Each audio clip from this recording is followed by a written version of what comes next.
राजस्थान के पूर्व deputy CM Sachin Pilot को लेकर एक के बाद एक खबरें सोशल मीडिया के माध्यम से आती जा रही हैं।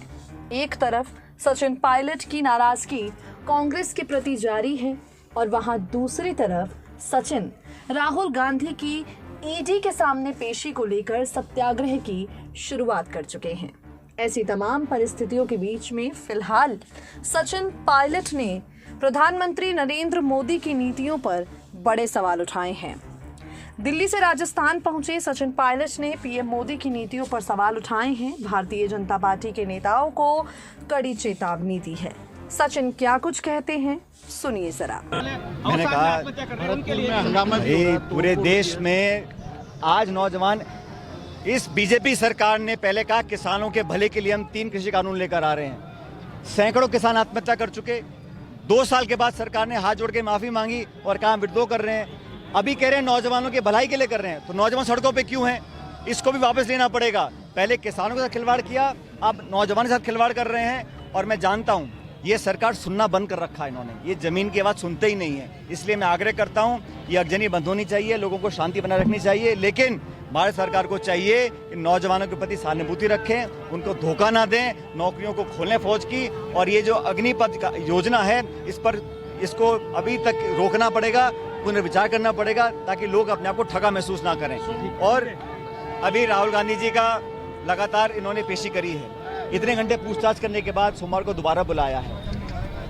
मैं समझता हूं कांग्रेस पार्टी को, हमारे नेतृत्व को छिपाने को कुछ नहीं है। इस केस में ना तो एफआईआर हुई है, ना कोई आरोप लगा है, ना कोई धोखाधड़ी करी है। लेकिन 7 साल पुराने केस को खंगाल कर सिर्फ संकेत देना चाहते कि जो भाजपा का विरोध करेगा, केंद्र सरकार का विरोध करेगा, उसकी आवाज को हम मसल देंगे, उसकी आवाज को कुचल देंगे। लेकिन कांग्रेस जन देश का संगठित एकजुट है। हर कीमत पर हम सच्चाई की लड़ाई लड़ेंगे, न्याय की लड़ाई लड़ेंगे और केंद्र सरकार की जो दमनकारी नीति है उसके खिलाफ हम मोर्चा जारी रखेंगे। आज जलाध्यक्ष जी, मंत्री महोदय, विधायक साहब यहाँ मौजूद हैं। राजस्थान के तमाम 33 जिलों में कार्यक्रम हो रहे हैं। अगले हफ्ते सोमवार मंगलवार को ब्लॉक कार्यक्रम भी हम लोग करेंगे। लेकिन देश में हम चाहेंगे कि हमारे नेता एकजुट रहें और हम इस अन्याय के संघर्ष को जारी रखेंगे। जिले के अंदर जिला कांग्रेस कमेटी प्रदर्शन कर रही है। राजस्थान समेत समूचे राज्यों के अंदर कांग्रेस पार्टी सड़कों पर आ जाई है और मुद्दा बड़ा स्पष्ट है। भारत सरकार की जो दमनकारी नीति है, भारत सरकार का अनावश्यक दबाव, राजनीतिक प्रेशर जो एजेंसीज के ऊपर है, वो सबको दिख रहा है। आज जिस प्रकार ईडी ने द्वेषपूर्ण भावना के तहत सोनिया गांधी जी को, राहुल गांधी जी को प्रताड़ित करने का जो एक ठान ली है, उसके विरोध में, और आज जैसा कि आप जानते हैं कि सीबीआई ने भी मुख्यमंत्री अशोक गहलोत जी के भाई के यहाँ पर जो रेड की है, जो छापेमारी है, वो इस बात का प्रतीक है कि तमाम एजेंसीज, इनकम टैक्स हो, सीबीआई हो या ईडी हो, ये सभी एजेंसीज राजनीतिक दबाव में काम कर रही हैं। कांग्रेस पार्टी का विरोध इन संस्थाओं का राजनीतिकरण करने के खिलाफ है। हमारा विरोध देश में समाज और पूरे भारतवासियों को हमेशा एक उबाल पर रखना, ताकि देश की राजनीति में जो ज्वलंत मुद्दे हैं, महंगाई के, भ्रष्टाचार के, बेरोजगारी के, भुखमरी के, प्रेस की स्वतंत्रता के, इन सब मुद्दों को शून्य कर दिया जाए। अभी 2 दिन पहले भारत सरकार ने योजना बनाई है, 2 करोड़ रोजगार देने की बात वो करते थे। अंत में जाके आज उन्होंने घोषणा अग्निपथ की करी है, अग्निवीरों का नाम दिया है। पूरे देश में आज नौजवान आंदोलन कर रहा है। सरकार को हमने कल भी सचेत किया था, अपने गिरबान में झांक कर देखें। भारत के नौजवानों के साथ धोखा और खिलवाड़ करने का उनको कहते अधिकार नहीं है। भारत की सेना, जिस पे हम सबको फक्र है, हमारे वीरों ने शहादत देकर इस सेना का नाम रोशन किया है।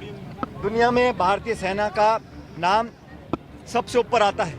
लेकिन सिर्फ 46,000 लोगों को एक तरह से संविदा भर्ती कराकर, आप कल्पना कीजिए, 4 साल की नौकरी, 6 महीने की ट्रेनिंग, उसमें जैसे मैंने कल भी कहा था, फौज के अंदर स्पेशलाइज्ड ट्रेनिंग होती है, आर्मर्ड कोर की होती है, इंजीनियरिंग की होती है, आर्टिलरी की होती है। ट्रेनिंग में और समय लगता है और सिर्फ 4 साल में से वो सैनिक छुट्टी भी जाएगा तो 2-2.5 साल की नौकरी के लिए उसके बाद वो फिर सड़कों पर आएगा। देश के नौजवानों के साथ खिलवाड़ है, भारत की सेना की जो भर्ती प्रक्रिया है उसके साथ खिलवाड़ है। और भारत सरकार को स्पष्ट करना चाहिए, 2 साल कोविड का बहाना लेकर आपने भर्तियां नहीं करी। आज ये अग्निपथ के नाम पर क्या भविष्य में सारी सेना की भर्तियों को रोकना चाहते हैं? सेना में भर्ती करना भारत के नौजवानों के लिए सपना होता है। 1.5-2 साल की मेहनत कर प्रशिक्षण कर वो नौजवान तैयारियां करते हैं। आज देश में उबाल आ रहा है। उन नौजवानों को अगर शांति बहाल करने के लिए हम बोलते हैं तो ये आश्वासन देना पड़ेगा कि बहुत जल्द जो खाली पद हैं, 1.25 लाख पद तो सिर्फ भारतीय सेना के अंदर थल सेना में मौजूद हैं, वो 1.25 लाख पद भरें। और लगभग 60 लाख ऐसे पद हैं जो अर्धसैनिक बलों के, स्टेट पुलिस के खाली पड़े हैं। बैकलॉग को पूरा करें, उसके बाद नई भर्तियों को चालू करें और इस पूरी अग्निपथ योजना को तुरंत प्रभाव से इस पे विराम डालना पड़ेगा। इस पे दोबारा सोचना पड़ेगा। भारतीय सेना के जो अफसर अधिकारी हैं, सबने अपनी आशंकाएं प्रस्तुत करी हैं। बड़े लेके लोग चाहते हैं कि इस पे दोबारा पुनर्विचार हो। देश की तमाम पॉलिटिकल पार्टीज चाहती हैं। अग्निपथ लागू कर देश के नौजवानों के साथ खिलवाड़ हो रहा है। और हम कई बार कह चुके हैं, जो व्यक्ति फौज में जाता है वो नाम, नमक और निशान के ऊपर लड़ाई लड़ता है। वो दुश्मन के सामने गोली खाता है लेकिन अपने साथी के साथ लड़ा रहता है। वो जज्बात पैदा करने के लिए समय चाहिए होता है। ये अल्पकालीन नौकरी देकर 3,75% लोगों को दोबारा सड़कों पर लाने का जो काम हो रहा है, इसका विरोध करते हैं। कांग्रेस पार्टी ने स्पष्ट किया है, देश की, भारत की सरकार की दमनकारी नीतियों के खिलाफ हम लोग संघर्ष करेंगे। जो हमारे नेताओं को दबाव में लाकर काम करने का एक कोशिश कर रहे हैं, उसको नाकाम करेंगे।